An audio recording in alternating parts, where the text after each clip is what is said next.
You're listening to an event from the U.S. Institute of Peace, part of the USIP podcast network. For more information about our work around the world, visit usip.org and check us out on social media.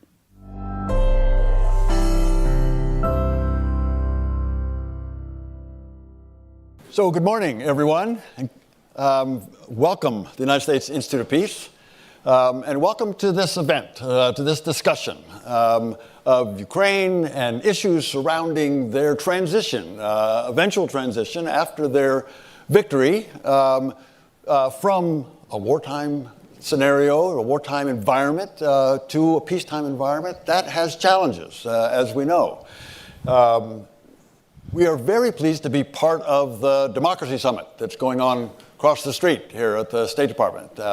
This is an important event, second time we've done this. And so Institute of Peace is pleased to be sponsoring this discussion. An important part of democracy, of course, is security. Security has to be there in order for other kinds of values to be present. I'm going to introduce our panel here. Good. And two of our panelists are from Kyiv, and I will introduce them shortly. Let me just say a little bit of why we want to have this conversation and how the panelists fit in. Ukraine's going to win this war. Ukraine is going to win this war as long as the United States and other allies continue to provide the weapons and the support that the Ukrainians need. That has to be the first priority, winning this war. There are other priorities, there are other issues, there are other imperatives, there are other values that we'll want to talk about here today. But I just want to be clear at the outset that right now we're focused, and the Ukrainians are focused, and the NATO alliance is focused.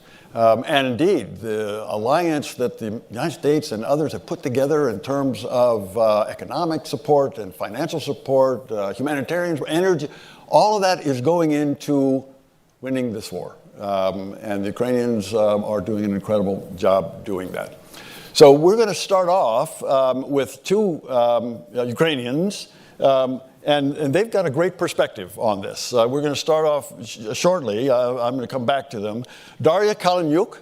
Daria is the co-founder and executive director of the Anticorruption Action Center. So Daria has devoted her life and career and focus on reform, all kinds of reform. When I was in Ukraine twice, when I was there in 2006, 2009, but then I was back in 2019, Daria was and still is a leading proponent of reform across the board.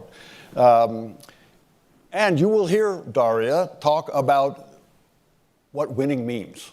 What I've just talked about and how the Ukrainians are going to win this war, Daria has views about how they're going to win this war. And she can talk about the balance or the priority of security on one hand and democratic values on the other. They're not in tension, as Jorgan has pointed out. They are reinforcing. So that's going to be an important thing, and Daria has some thoughts on that, as does Oleksandra Matviichuk. Oleksandra is the head of the Center for Civil Liberties. Many of you will know that the Center for Civil Liberties in Ukraine won the Nobel Peace Prize last year. And Oleksandra heads that organization, and as you can tell from that description, cares a lot about civil liberties, human rights, civil liberties. And again, there is this question of winning the war and civil liberties. And again, not in tension, maybe balanced, maybe priorities, but that's an interesting conversation that we can have with Oleksandra.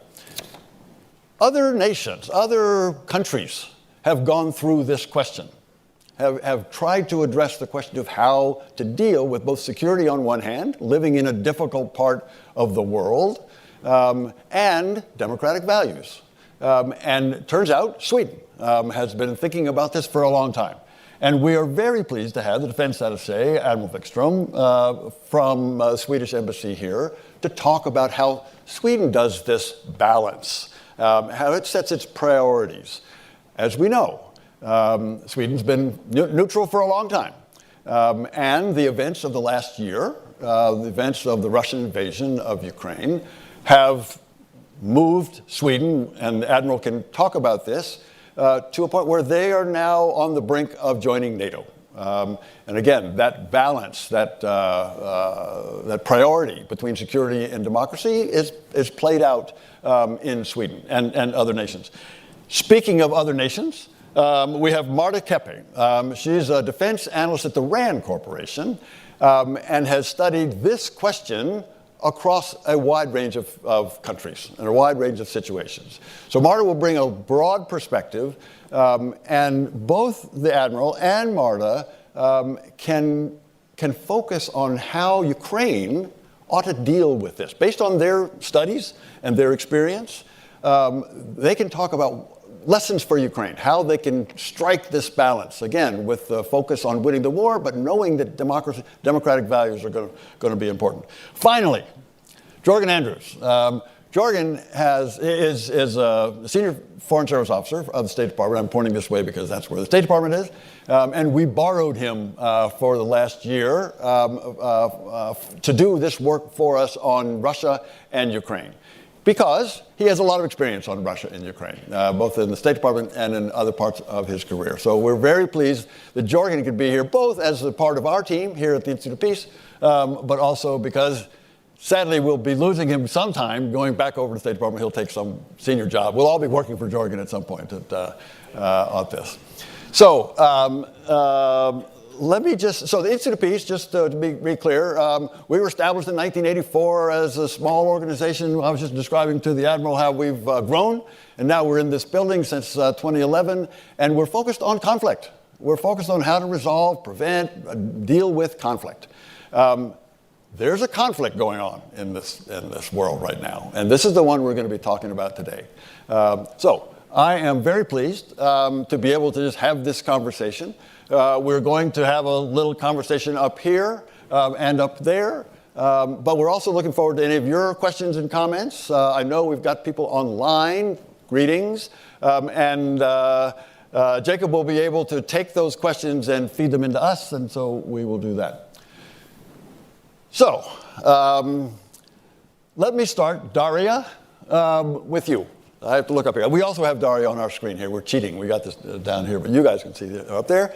Daria, I have made the point, but this is a lead into you, that Ukraine will win this war. You've got some thoughts on kind of what winning means. There's a military aspect, but there's a broader aspect, which I'd love for you to describe.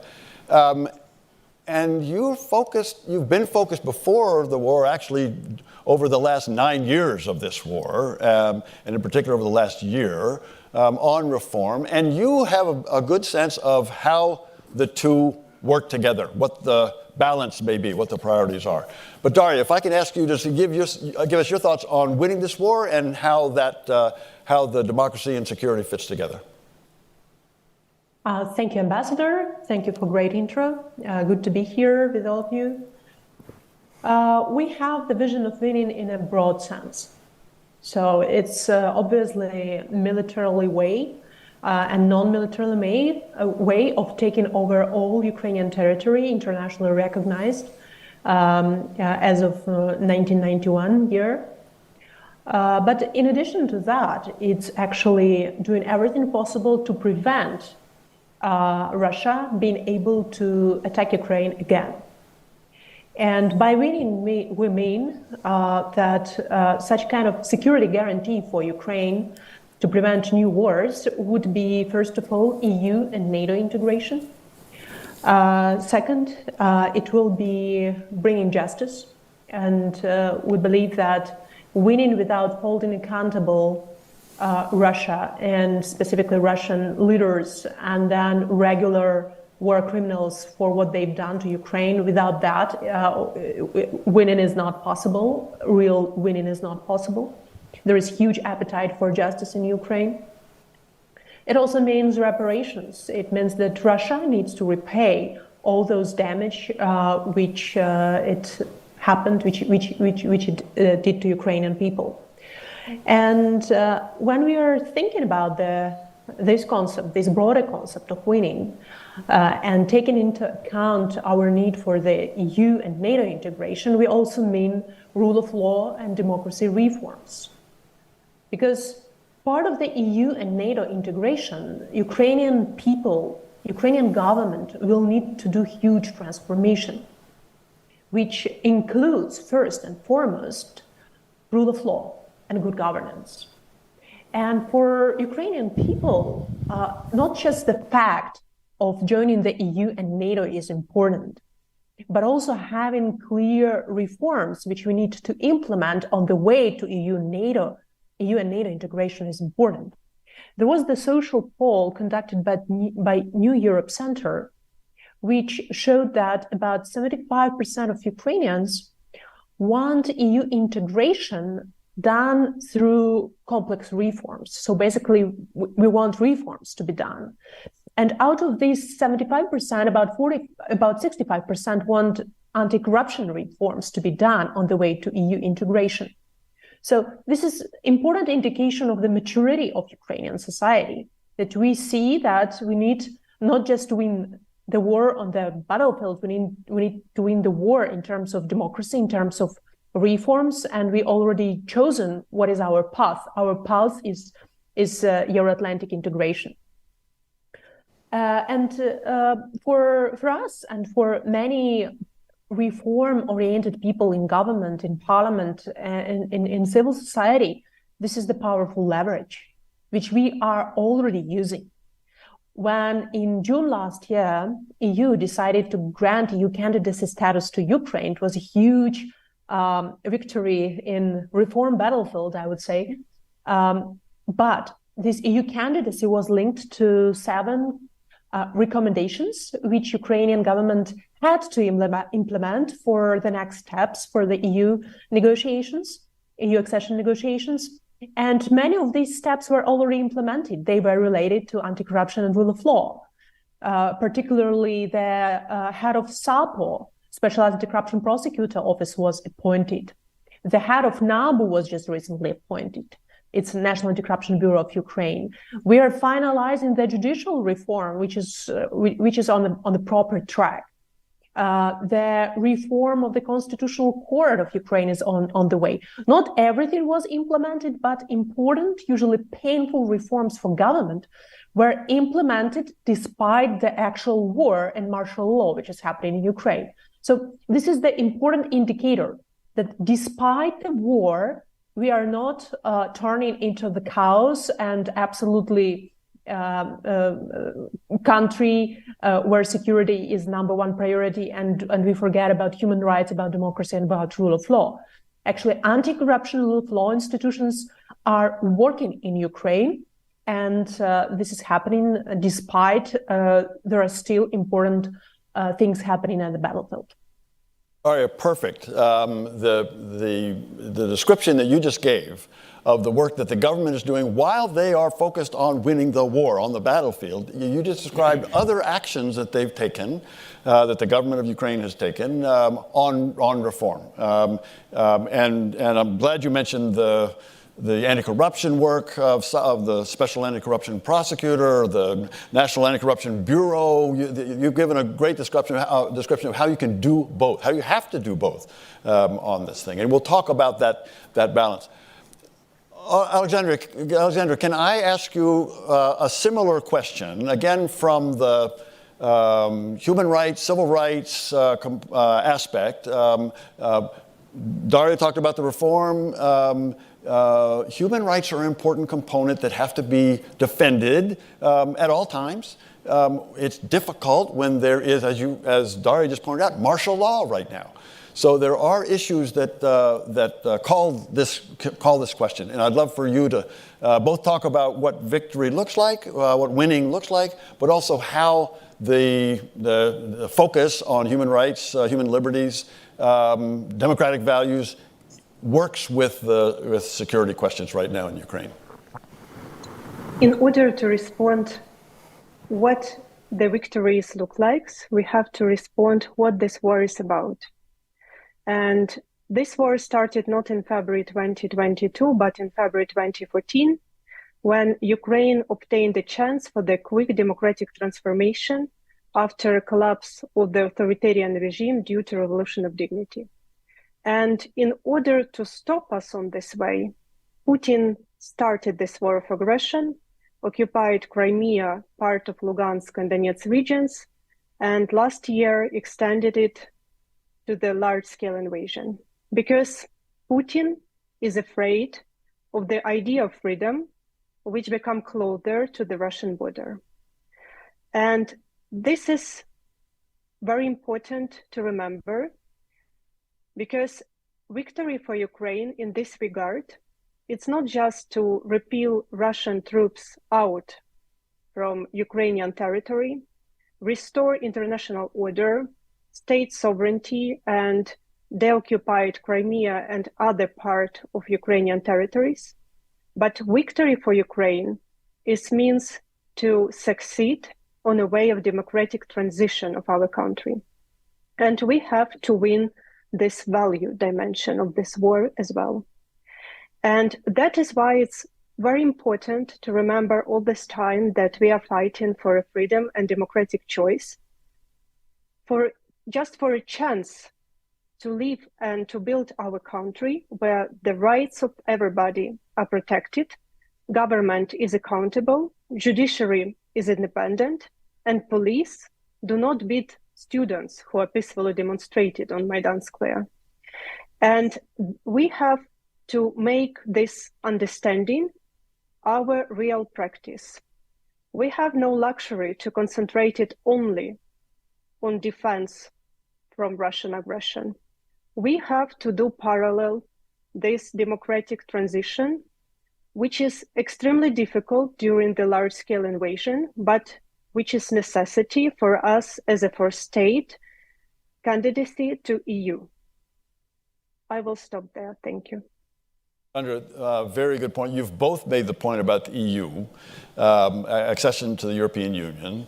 And Daria, you described the 7 tasks that the EU has laid in front of Ukraine, and you described how progress has been made. The Ukrainian government has made progress on several of those tasks, has more to do.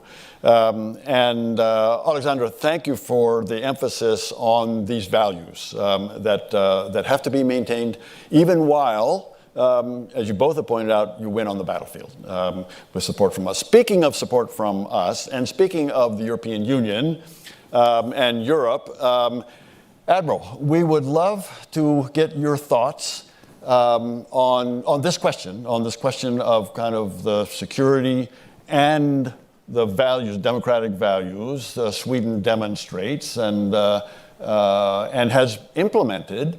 I'd also be interested in how Swedes have thought about this question in the last year.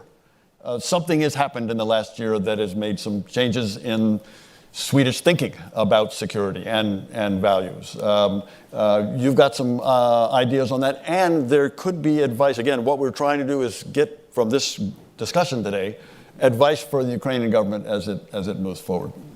Your thoughts? Okay, thank you, Ambassador. If I may, I would like to take you now on a journey. Please.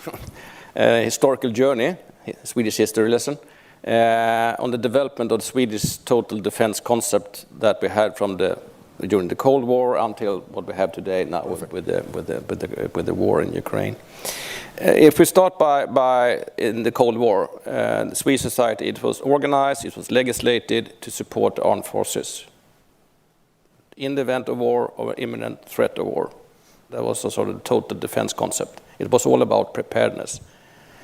I would say that Sweden was arguably one of the most militarized countries in Western Europe. The total defense concept, it was systematic, it was well developed over the whole period of the Cold War.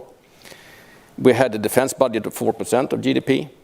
We had 800,000 people in the wartime organization. We had immense stockpiling of everything that we needed, goods like ammunition, food, drugs, medical equipment, oil and gasoline, things like that, to make sure that we should have endurance if we were cut off in the event of war or things like that. So there was immense stockpiling.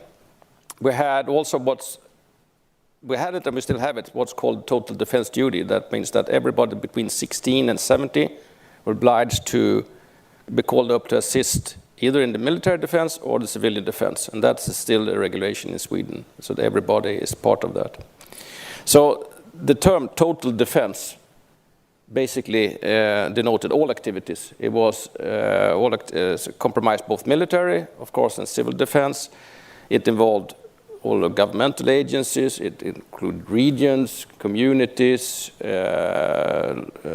private companies. The whole industry was supposed to be able to sort of warfoot, and also down to the individuals.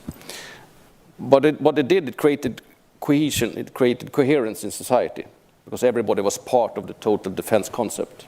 But then, of course, the Soviet Union fell, the war support fell, and the total defense concept was basically scrapped.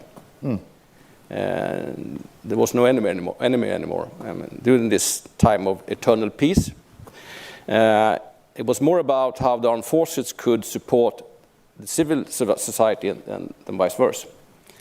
So the military capabilities were used to assist civil society in extreme weather, like flooding or looking for missing people and things like that. It was not anymore about how the civil society could support armed forces. Stockpiling went away. We went into just-in-time economy, vulnerable to disruption, of course, because we had this just-in-time economy. Electronic communications were not set up anymore to operate in warlike conditions. So it was sort of in the era of eternal peace. But of course, the annexation of Crimea in 2014 had changed it all. So if you read the Swedish defense bill from 2015, it talks again about the stronger defense. It talks about the total defense concept again, that we need to get back to the total defense concept. This was, of course, reinforced in the defense bill on 2020, even more defense spending, more focus on total defense. We need to get back to a good total defense concept. And of course, the brutal invasion of Ukraine in February 22, this also accelerated this process and put in more of a sense of urgency in the Swedish society. So if we then compare this, what we could call the new Swedish total defense concept with the old one, that one we had during the Cold War, I think it's still about, of course, creating coherence. It still has a whole of a society approach. That's nothing different to that. But maybe it's now more about resilience than preparedness, and more about creating resilience in society than the previous total defense concept. And the society has to be resilient and prepared not only for full-fledged war, as we did during the Cold War, because the threat is different now. There's no sharp boundaries between peace, crisis, and war. The threat is multifaceted. You got sub-threshold hybrid threats like cyber attacks, influence operations, sabotage, terrorism, espionage, including industrial espionage. So it's another threat today. So we need to make sure that there's resilience against these kind of threats, the sort of sub-threshold hybrid threats in society. So there have been taken some steps in that. Of course, information security, cybersecurity is important.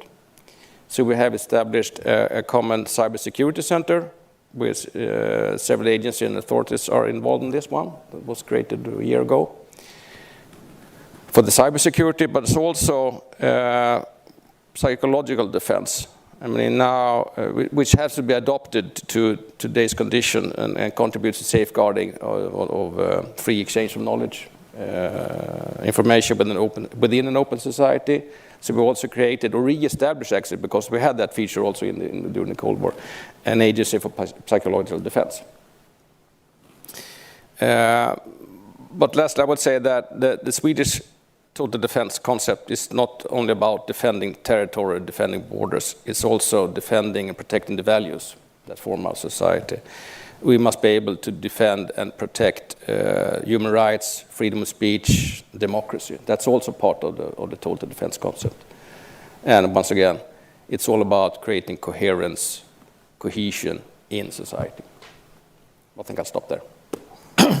Admiral, let me just ask you to elaborate a little on that last point, which is how total defense encompasses both the security threats.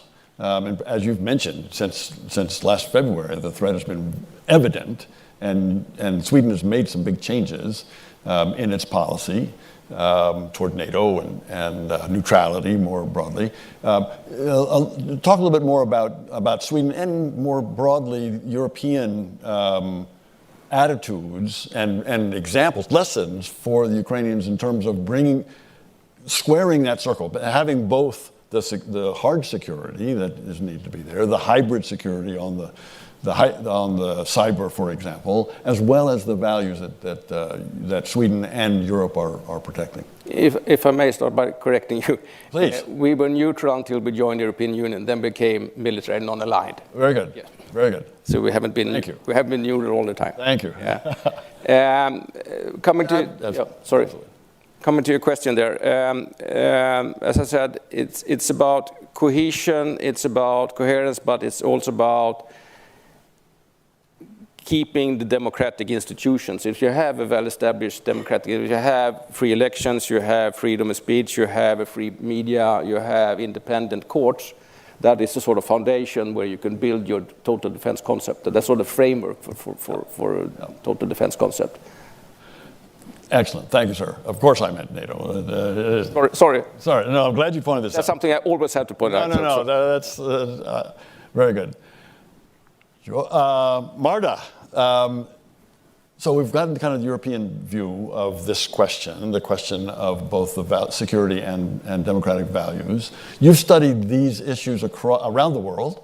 From your research, from the work at RAND, what advice do you have for the Ukrainians? Yeah, so let me start with some of the, I've specifically looked at the Baltic states and the Baltic region. So, and we already just had a really good introduction of what total defense is. Total defense. But really, from lessons from the Baltic states, for example, we talk more about comprehensive whole societal defense or approach to defense. And I think that is probably a very relevant aspect to unpack for Ukraine. So although Baltic states, there are differences among the Baltic states, but I will generalize. In the 90s, they were looking towards the examples of non-aligned countries like Sweden. So, looking at sort of more total defense aspects and how to build their defense in general. But now, and the thinking didn't change in 2014, it changed earlier. The cyber attacks in Estonia, Russia-Georgia war, those were already sort of indicators for the Baltic states that they need to think more about the resilience aspects, the resilience aspects of critical infrastructure, the resilience of national resources, national reserves, food, fuel, etc., but also the human factor, the human aspect, and the trust that you have between the society and the government. In addition to that, aspects such as we heard about fighting corruption, those aspects and establishing legislation that supports democracy and democratic governance have already been part of the reform processes in the Baltic states since they regained independence in 1991. So it has been a long working process that didn't really start at one thing, a simple point. But having said that, I think there are several aspects that I wanted to highlight from the kind of work that the Baltic states have been doing. One is the emphasis on identifying and being very clear on the chain of command, the civilian chain of command, but also the military chain of command. That is important during wartime. So having a clear division between who are the non-fighting population, who are the fighting population, but also for the time when you do enter the transition process. So you can have a threshold, a clear line between the military, the defense part of the state, the security part of the state, and also the civilian management of the rest of the state as well. The other part is the engagement with civilians. And here I mean individuals, groups of individuals, non-governmental organizations, but also private companies. All three Baltic states have been working on it, from educational efforts that range from simply raising awareness of what defense is, or raising awareness of how their own country works, right? So civic education type of events, all the way to engaging with civilians in terms of supporting their defense and also security systems. Then working on establishing trust between the society and government. I think it's relevant for all democratic countries. But that is also an important aspect, I think, especially during reform processes. There, Baltic states provide lessons in terms of good, but also probably some things that have not been working, as many countries. So those are a couple of things that I wanted to mention. And the last one probably, and very importantly, is also how to fight disinformation and how to work in this complicated information environment that we are in today, while maintaining a democratic country. And that is also something where the Baltic states have been continuously working on through their educational programs, but also through trying to maintain information and fighting the disinformation aspects from Russia specifically. So a couple of areas, I guess, that could be relevant for Ukraine as it enters transition process. Marta, very useful, very useful.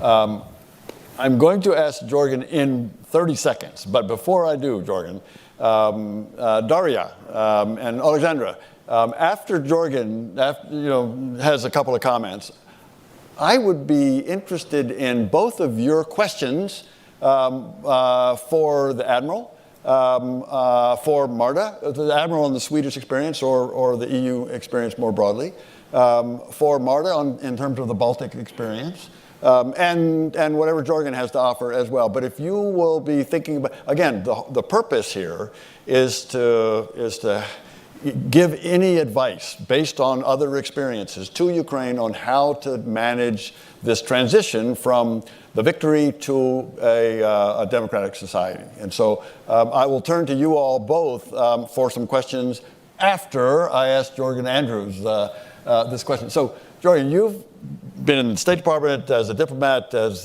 been here helping us think through these issues. And I know you've got some thoughts. We've already talked about some thoughts about the balance between the security and the values, the democratic values. You pointed out that it's not tension. It's not tension between. These are consistent. These are reinforcing aspects of a society, of a government, and relations to its people. So how should Ukraine think about this balance, and what can we do to help that along? Thank you very much, Bill. It's a pleasure to be here. Before offering some comments, I just need to give the usual disclaimer that I'm here in my U.S. Institute of Peace capacity, and nothing I say reflects the policy of the State Department or the U.S. government. We're very glad to have you. There we go. Legal disclaimer.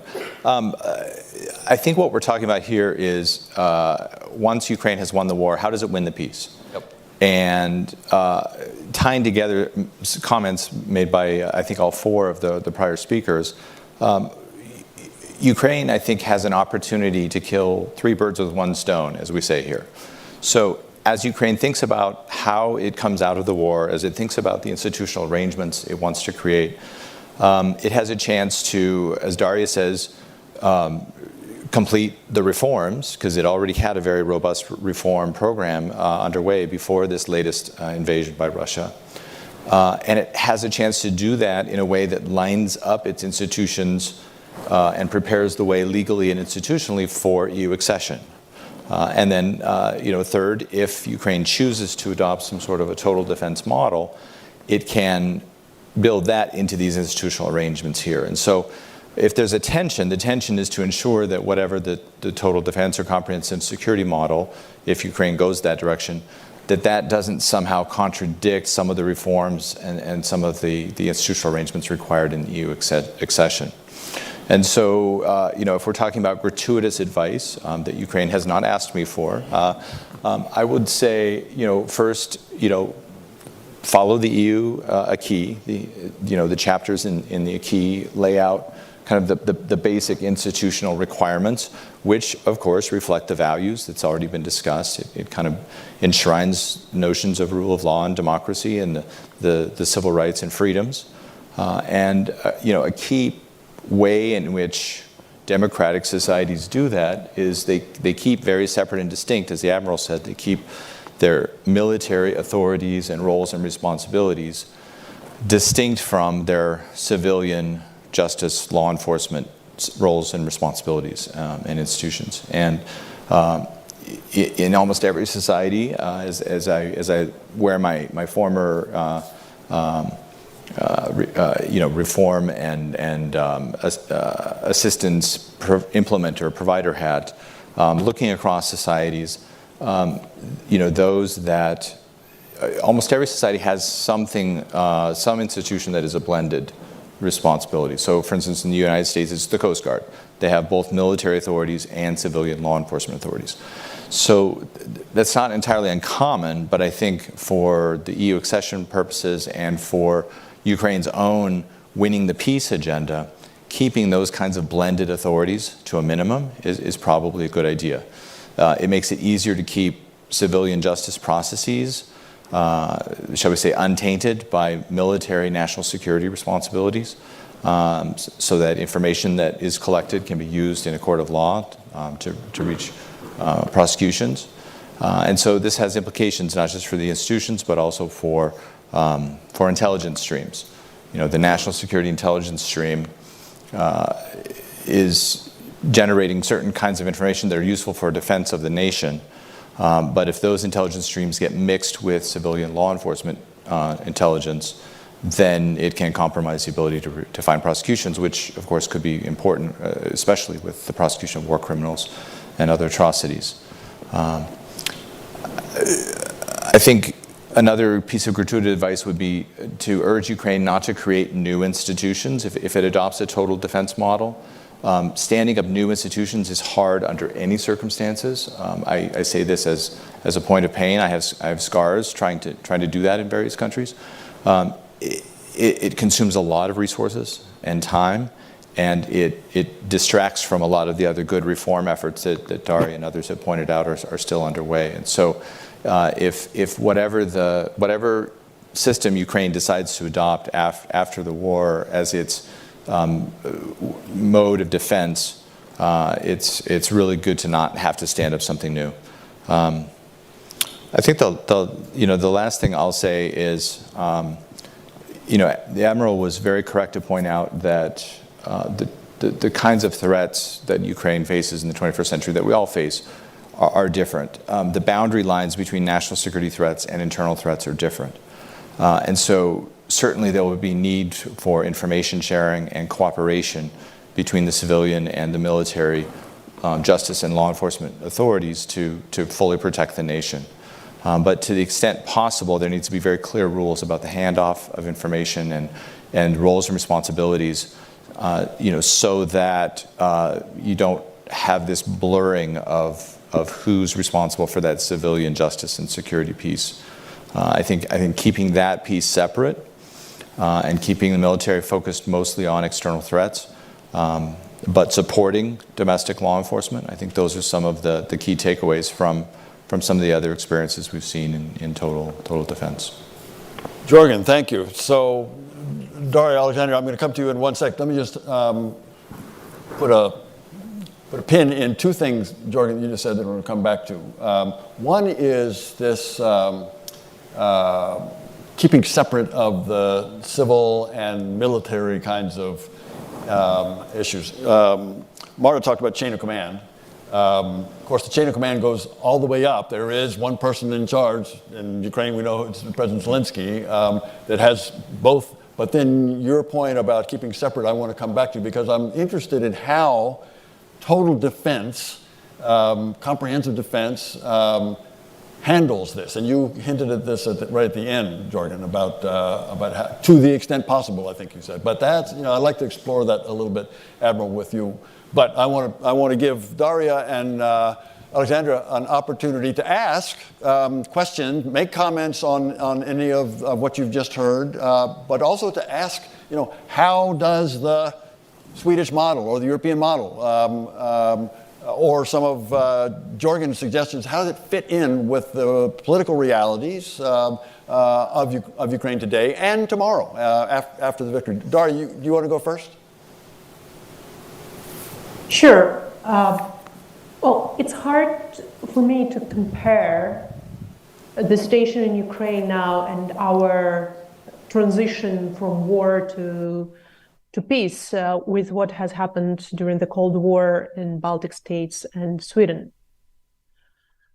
First of all, because the war is still ongoing, and it's the largest military conflict Europe is facing since World War II. It means that we have about 1 million of people who are fighting this war, either in National Guard or in the army or in other security forces. It also means that many people are mobilized, many people are wounded, thousands, if not tens of thousands of people are wounded. And we will have to deal with veterans after they will return from war. So how to deal with them? They have to be integrated to society, and they have to be part of efforts on rebuilding Ukraine. Also, regarding EU and NATO integration, I would want to emphasize that for Ukraine, it's already decided. Sorry, it's a lot of sun in Kiev now, so I will move a bit. So in Ukraine, it's already decided. We want to enter NATO. And for us, entering NATO is part of the security guarantees that the new war from Russia will not happen again. We already had 2014, 2015, where Minsk agreement were negotiated, and this Minsk agreement were basically de facto winning time for Russia to prepare for the next phase of large-scale aggression. So our focus now is to prevent Minsk III, when we will be led to the new large-scale aggression. And I have a 10-year-old son. I don't want him in 8 years to be fighting this war in the trenches. I want to make sure we are members of NATO and there are security guarantees for Ukraine. And membership towards NATO for us means also reforms of entire security sector, reforms of the Ministry of Defense, reform of the army. Now we have the largest army in Europe, which has expertise and experience in fighting the real war. We have to take this experience, build proper NATO standard management systems into the army, into the Ministry of Defense, how we are, let's say, deciding what we buy, how we manage our troops. So all that is important part of transformation which Ukrainian society needs, but also which Ukraine needs in order to enter NATO. So it's clear for us. We understand that the threat of Russia will not disappear simply because Russia will not disappear, and we are sharing the longest border with Russia, and Russia is absorbing slowly Belarus. So very, very soon it seems to be that Russia will be also in the northern border of Ukraine and Belarus. What I think, it's interesting for me to learn more in Baltic states, is that their way of building their security in 1990s was starting from history and from justice, where they had to ensure that if you speak Estonian, Lithuanian, Latvian, if you know Estonian, Lithuanian, Latvian history, then you can be granted the citizenship. Unfortunately, when Ukraine didn't do that, and it led to significant problems. And I think that this historical reconciliation and returning our historical memory will have to be done in Ukraine as part of dealing with society after the war will be won. So I think these are my comments as of now. Very helpful, very helpful. So Marta, on that last question on the Baltic experience, I think it would be useful if you have a thought on that in a moment. And Admiral, on the NATO accession, you've given some thought to NATO accession. You may have some advice for Daria and Ukrainians more broadly about that. Jorgan, I know you've given some thought to this NATO accession as well, but hold on to those. We'll come back to Daria's good questions. Oleksandra, same question. You've heard Marta on the Baltic experience, the Admiral on the Swedish experience, Jorgan's thoughts on transitions, and some advice, gratuitous or not, good advice. Any thoughts or questions for them that you would like to pose at this point before we come back to Daria's questions? I would like to return to the question of balance between security and civil liberties. And I have one comment and one question. When we speak about security, we speak about at least two dimensions. When we speak about state level and the current situation, the large-scale Russian aggression resulted in martial law, and a lot of democratic institutions were limited because of the security requirements. And our task as a human rights defenders is to be aware that all these limitations have been done proportionally. But when we speak about these restrictions, we speak about two types. The restriction which is based directly on law. For example, during martial law, it's prohibited to conduct elections, and it's very understandable that freedom of movement is prohibited. And these types of restriction will immediately cancelled when the war will finish and Ukraine will win.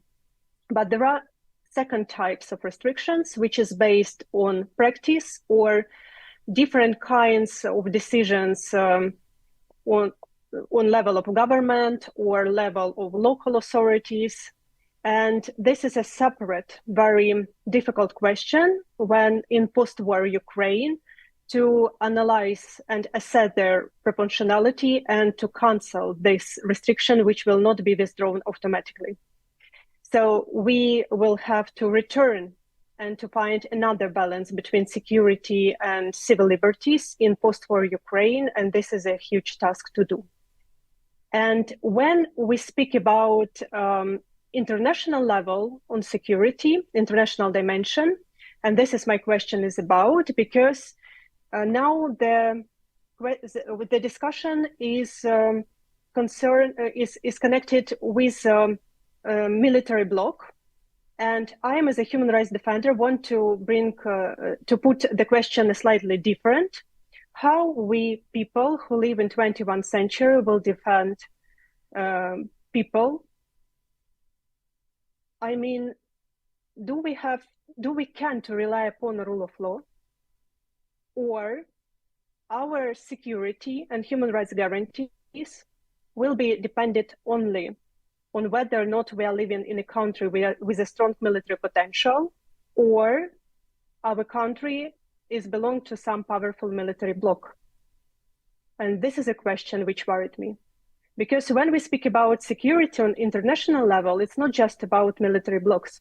It's about international system of peace and security who must effectively protect people against authoritarianism and the wars.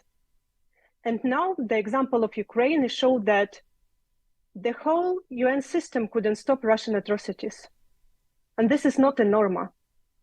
So my question is, will we able to start a cardinal reform of international system of peace and security on international level, on regional level, or like the further development of humankind, it will be to produce more weapons, to make our country more strong in military potential, and to create a powerful military blocs.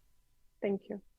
Oleksandra, great question. I'm glad you raised this whole question of an international rule of law, an international order that prevailed, that was in place from the end of World War II until 2014. And that order was destroyed, or at least attacked by, threatened by the Russians and their invasion. And your question is a great one. Is it possible to restore that order?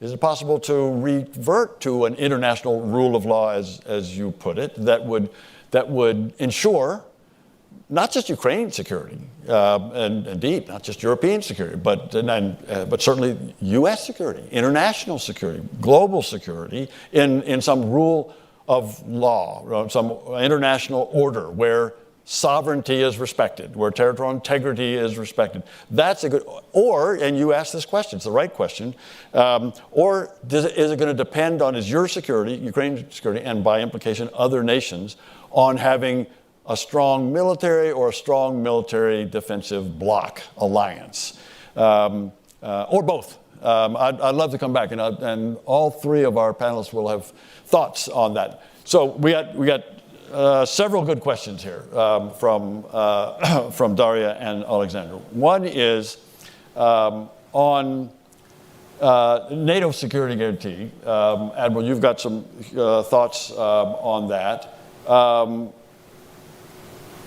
No Munich 3. I think this is important, Daria. That's a very, very good point. And then she also had questions about the Baltic states. So why don't we do that? So NATO accession, membership, thoughts for Ukraine. Admiral, you're probably in the best position to do that. And then the Baltic question. And then we'll come back to Aleksandra's two good questions. And I know Jorgan's got some thoughts on that. Good. Admiral, you want to go first on NATO accession? Okay, yeah. I must say that I would abstain of giving any recommendation when it comes to NATO accession. We're still in our own accession process. You'll be there. Eventually we'll be there, hopefully, yes. And each and every process is different. I mean, our process, the Swedish and Finnish process, is different from the North Macedonian one.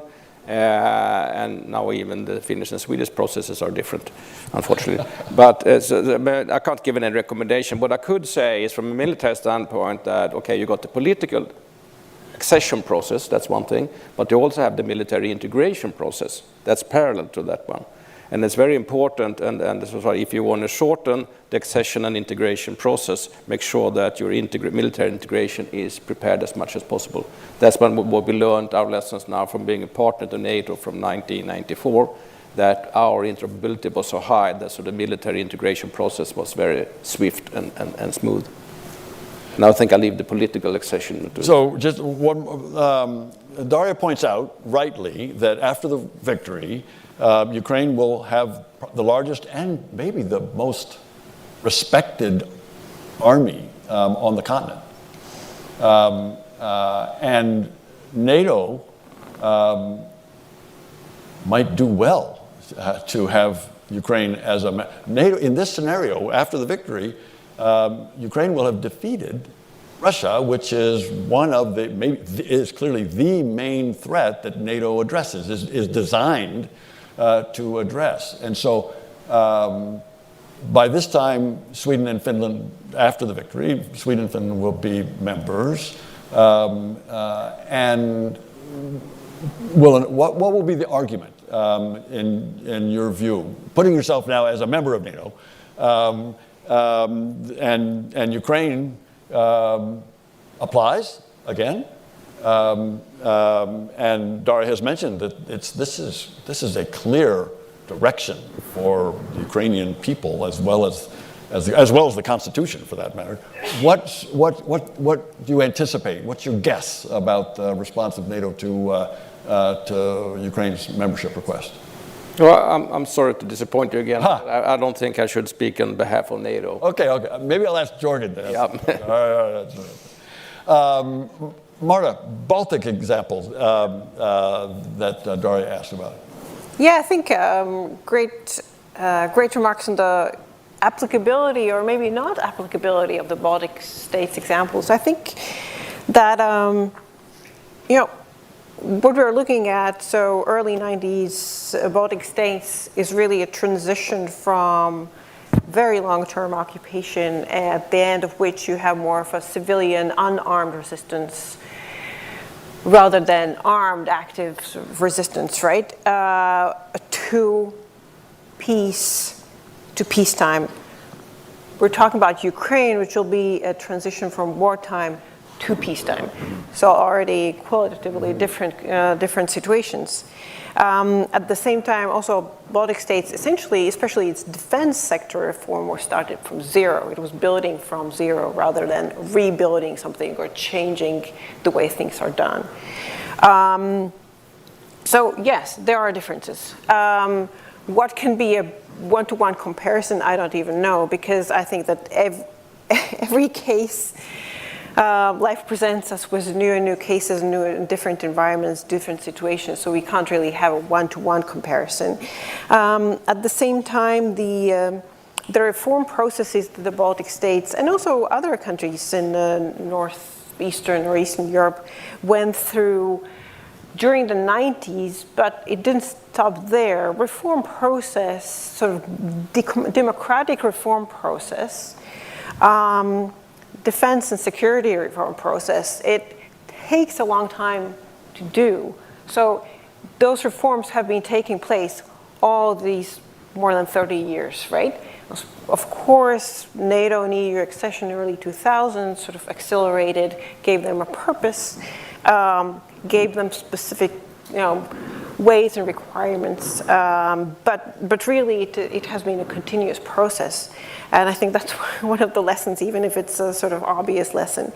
The aspect about the citizenship requirements, which I sort of put in a broader question of integration of Russian speakers, integration of other ethnic minorities. It is yet another question. So yes, Baltic states put this requirement of you have to, there's a test that you have to pass. Whether you're an American or a Russian or someone else who wants to become a Baltic citizen, it's the same test of history, language, and things like that. So yes, indeed, that is there. At the same time, as we know, both Latvia and Estonia do have quite a big number of non-citizens who have chosen not to take the test. They do live in the country. It means that they're not citizens. They don't participate in elections. But I think that's the citizenship requirement is only one aspect of quite small aspect of working with, of how to work and how to include all of your society into a sort of inclusive governance and inclusive democracy process. And again, work in the Baltics is still continuing on that as they're working on their comprehensive defense and security aspects too. And then I think some of the points that our speakers from Ukraine mentioned made me think about really the deterrent value of resilience. So that is something that, as a defense analyst, trying to look at it, but we have actually not measured. We don't have a quantitative way of measuring what is the deterrence value of good resilience preparation. But we can sort of conclude that there are political aspects, economic aspects, societal aspects very important, in addition to the military capabilities that could increase deterrent value of a resilient preparation. So avoid another invasion, avoid not only military invasion, but also use of gray zone activities against your state. So I think, and I know I'm sort of beating my own drum because I do work on resilience, but I think that resilience work, even irrespective to, let's say, essentially resilience, say, within NATO. NATO acknowledges the importance of resilience, but it is still a national responsibility. So that is an important part of work that Ukraine would need to do in its NATO aspirations, also EU aspirations. But I think it also has this potential deterrent value in future as well. I'm sure it has a deterrent value, and I'm also sure that the example of the Ukrainians, resilience, I mean, this is a definition of a year of resilience. Yeah. Actually, may I add one thing? Yes. So we talk about the examples of Nordic countries and Baltic countries and what they have done that could be good examples for comprehensive, a whole societal approach. Actually, Ukraine over the last year itself serves as a really interesting example from the point of view of how the society, how I've looked at how civilians have come together and really worked towards supporting their emergency services, for example. That is only part of the resilience questions that I'm talking about here. It's a very good point. We're learning. We're all learning from the Ukrainians on resilience, on determination, on coherence as well. Thank you, Mark. So, Jorgan, big question. Two big questions from Oleksandra. One is the balance that you talked about, and she raised again. In particular, there's martial law right now in Ukraine. At some point after the victory, that martial law will be lifted, and then there will be elections, and then there will be the constraints, the restrictions on movement in and out of the country will be lifted. That transition is what we're really talking about here, there, and it is a balance. It is a balance now and then after the victory. But the second big question, is on international order, on the international, and Oleksandra asked the right question. Can we count on an international rule of law, an international order that respects sovereignty and territorial integrity to guarantee or assure, but hopefully guarantee not just Ukrainian security, but others as well, worldwide? I mean, we had that for a while, and it's now threatened, it's now gone. Or is Ukraine's security going to be only through NATO? Only through defensive alliance, only through building up the military capability to deter and defend if necessary? Both of those questions, you get to go.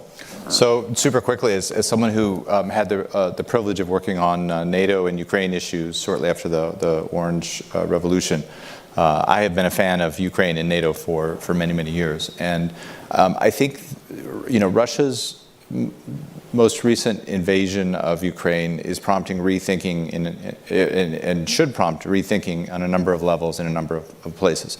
One is at NATO itself. I agree with Kissinger that the center of gravity of Europe has shifted east, and Ukraine has an excellent argument coming out of this war that it has essentially defended Europe. It has defended NATO. It has reduced the capability of NATO's primary adversary, and has earned that NATO membership through its own sacrifice. And so I think there'll be a really good argument to be made there. I think NATO, again, personal views here, but I think NATO in the 20 plus years following the breakup of the Soviet Union, I think NATO had the luxury of viewing expansion as more of a political question.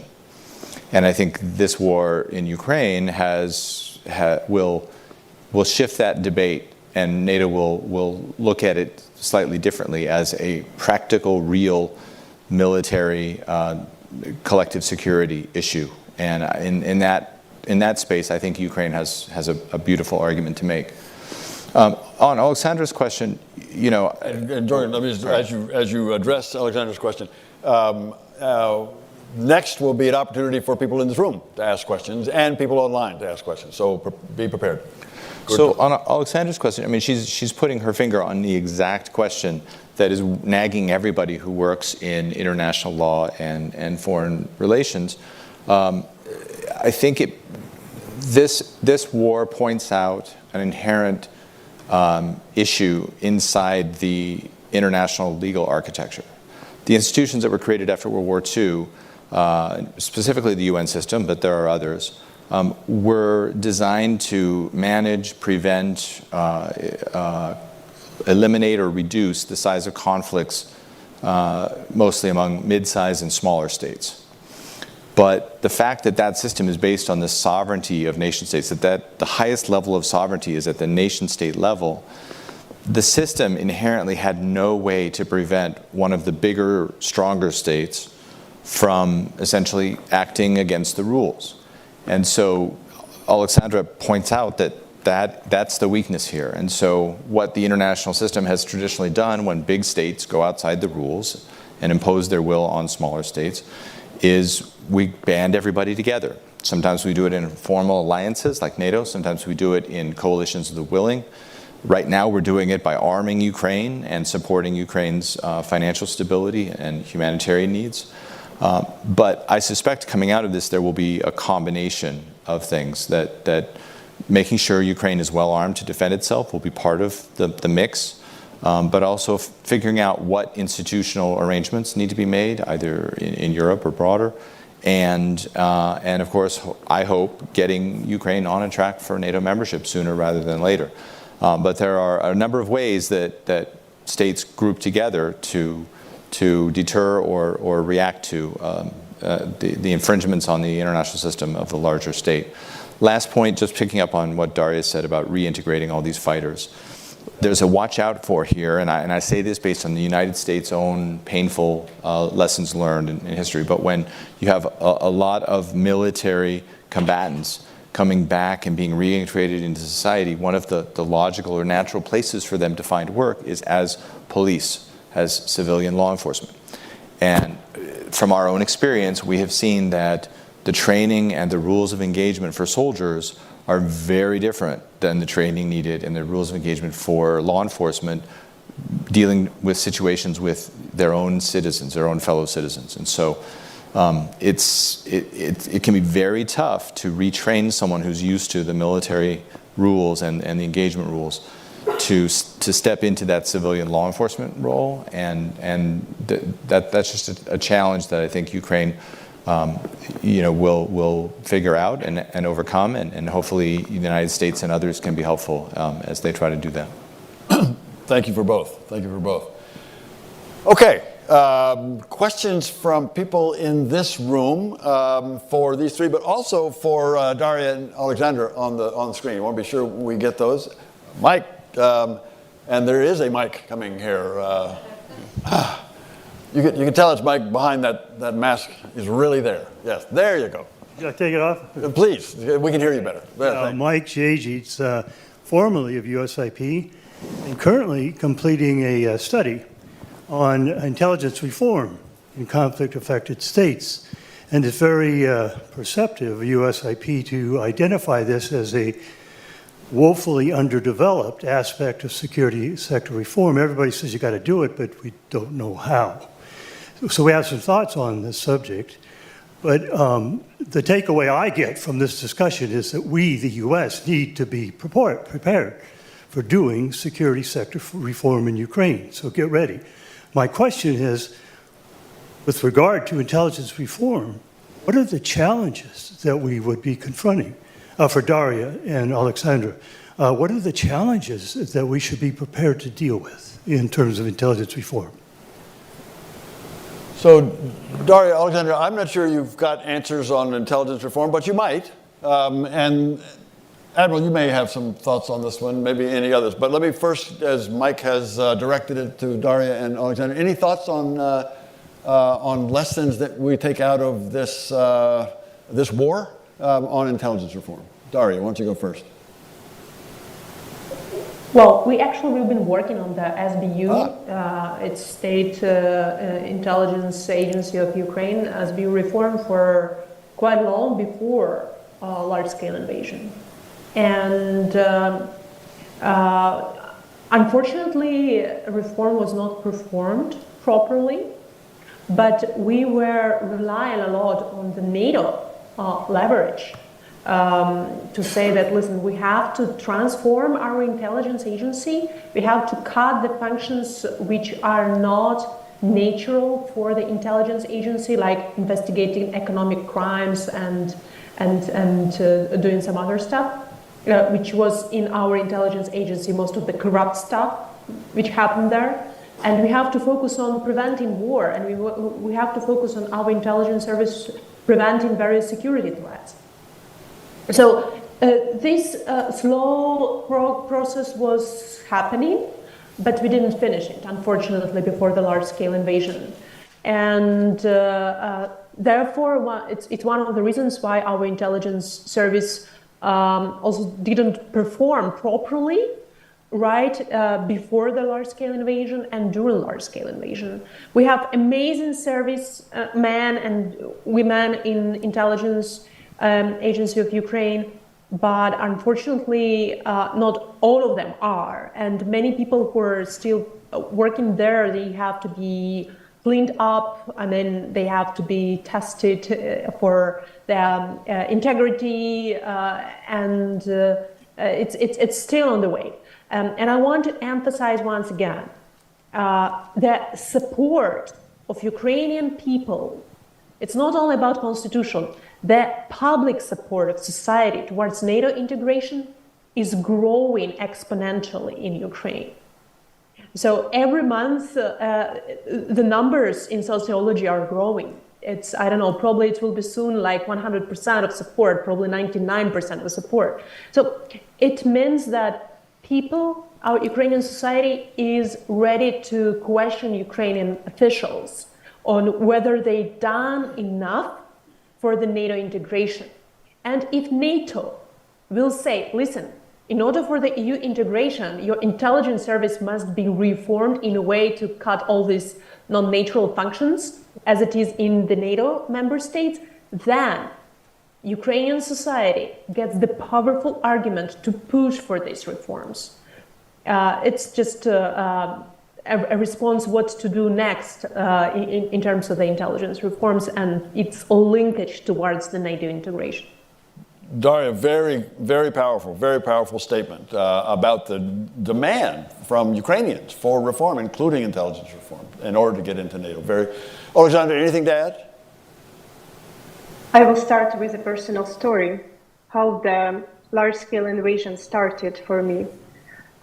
In 24th of February, someone called to my door, approximately at 4 o'clock in the morning, and my first thought was that its security service came to search my house, because I, for several years, work on reform of security service and become very annoyed in different visions how this, we have different visions with security service, how this reform has to be done. And our vision as a human rights defenders was that we have to transfer the Soviet inheritance state bodies, which can be used as a tool against opposition and civil society, to effective state body, which can effectively identify and work with external threats. And we faced with three main challenges before large-scale invasion started in this reform process. First, to convince that this reform has to be done, because we was always told that security service has to be untouchable during the war, because it's very difficult to reform the state security service when you are in war.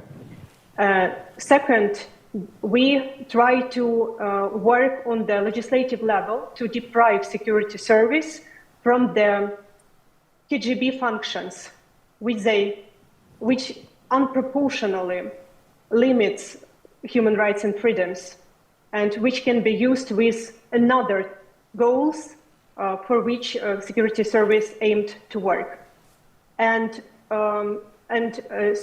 third is to ingrain in security service reform the human rights guarantees, not just motto that security service has to respect human rights, but concrete procedures, concrete norms which can prevent from human rights violations or provide possibility to restore violated rights of people.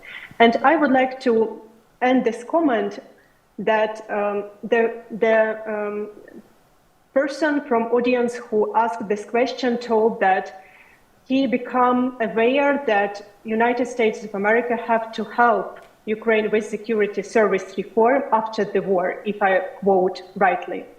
But I do believe that we have to start it now. We have not to wait when the war will end, because if we want to win this war more quickly, we have to have effective intelligence. Thank you. Oleksandra, very good point about starting now. And Daria made the point that the support for SBU reform, for NATO accession, continues to go up. She said 99 to 100%. Now's the time to take advantage of that, to make these hard reforms. And both of you pointed out, again, when I was there, we were talking about SBU reform. And it still is necessary. So you're exactly right. Now's the time to do this. And Admiral. If I may, I'm talking about the issue of distinction between law enforcement and military. Yes. You picking up on what you said, not blending authority, task, and information between law enforcement and military. I think that's also what we discussed earlier here. Please.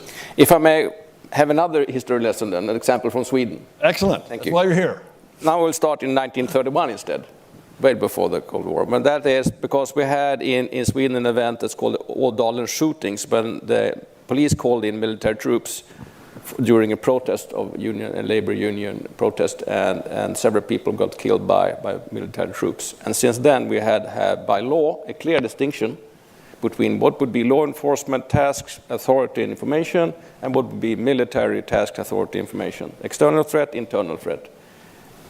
Very clear distinction there between. But now with this new, much blurry, multifaceted threat, hybrid threat, we realize that we can't have that clear distinction anymore when it comes to information. Task authority, of course, but information. We need to have better information sharing between law enforcement and military. And that has happened. And the important part here, I would say that this changes or improvement when it comes to information sharing is subject to parliamentary decisions, lawmaking, oversight. We even have independent courts and agencies that monitor and safeguard that that laws and regulation regarding information sharing is maintained.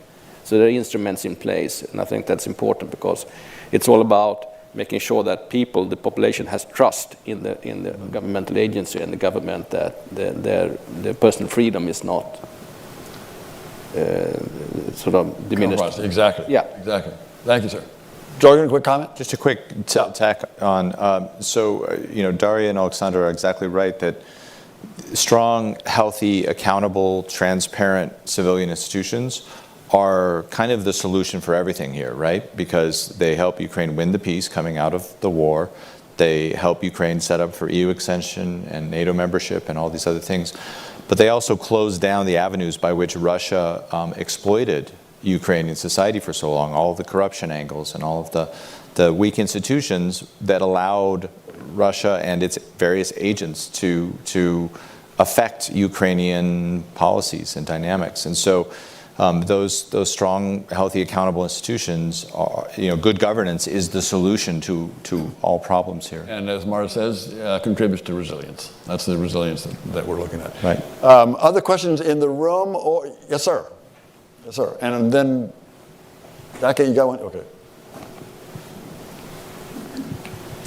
So there's good discussion on... And your name, sir, is? Tim Connor. Tim.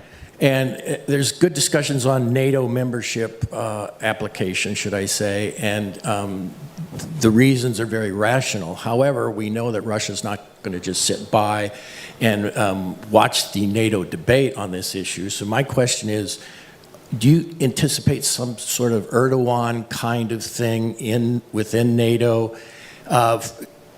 perhaps by Russia giving certain incentives to NATO members to, fight this particular entry?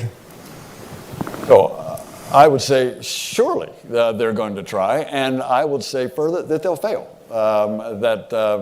My bet is that there won't be an Erdogan kind of a problem.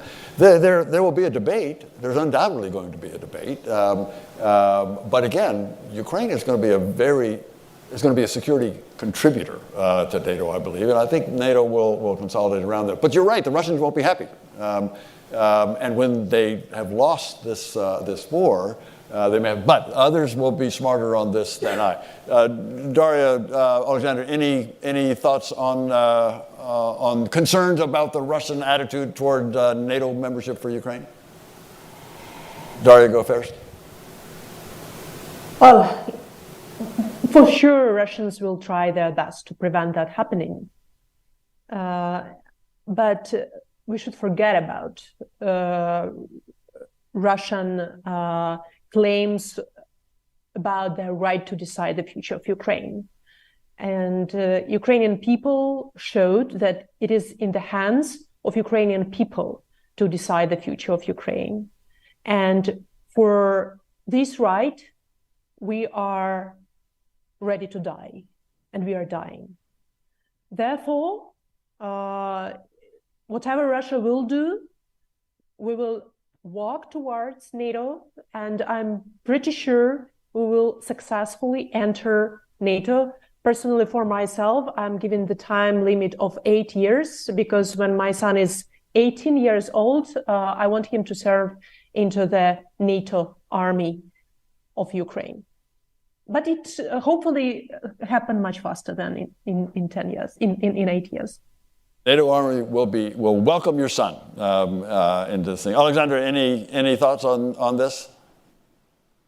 I really don't care about Russian feelings about independent choice of Ukrainian people to enter NATO, and it will be sooner or later. Good point. Totally agree. Marta? Yeah, I think from my analytical point of view, Yes. I guess, we did expect much more Russian attempts of interference when Sweden and Finland applied. Mm-hmm. We didn't really have that. And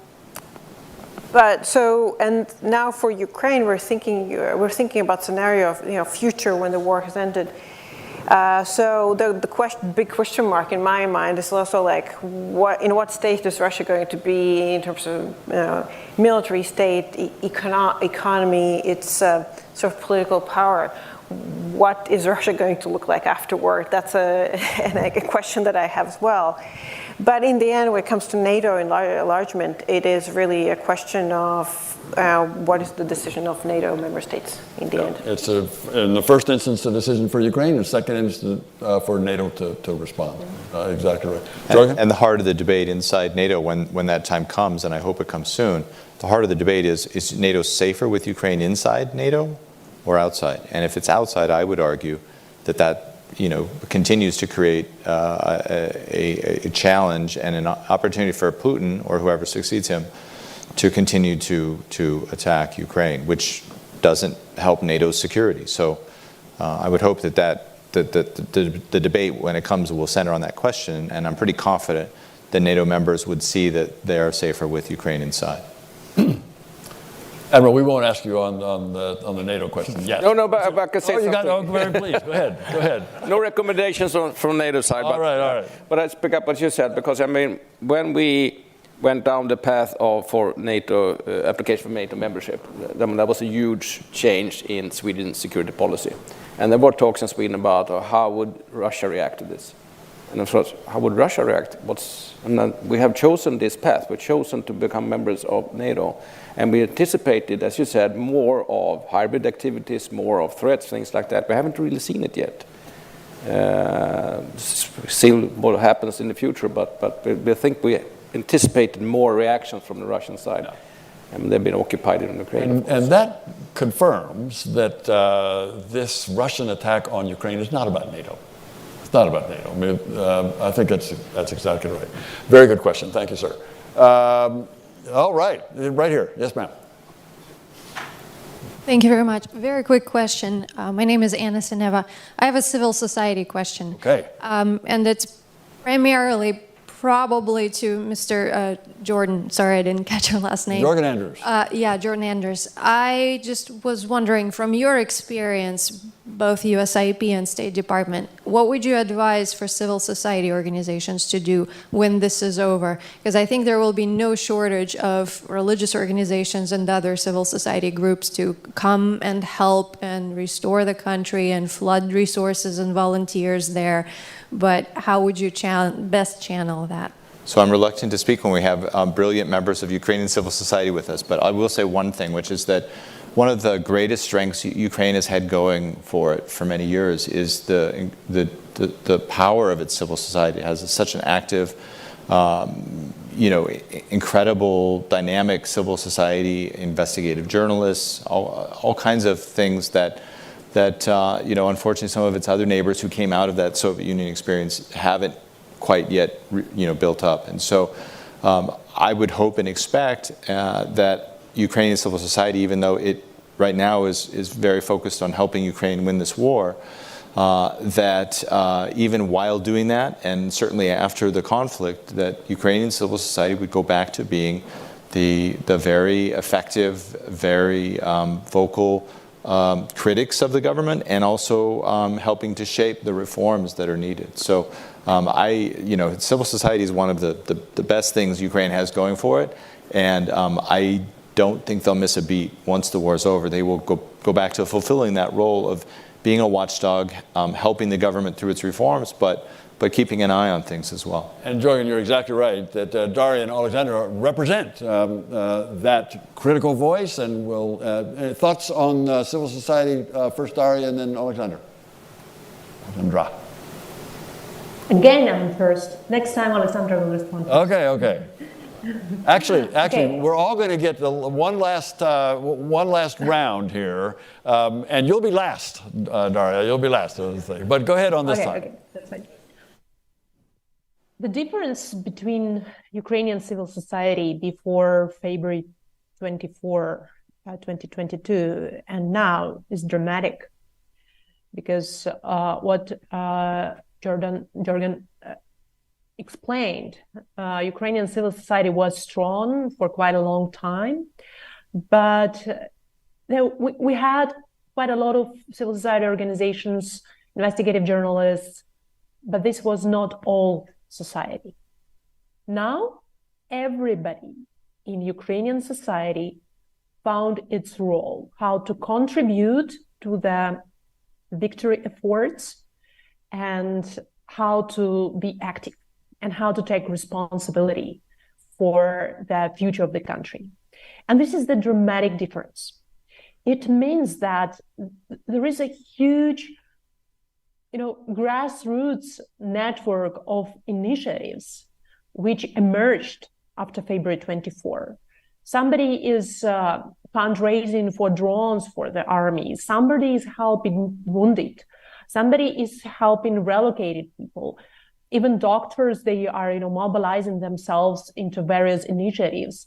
On the local self-governance level, there are new leaders. So Ukrainian society significantly transformed within the last year. And to a certain extent, it underwent a lot of hurdles, but it became stronger.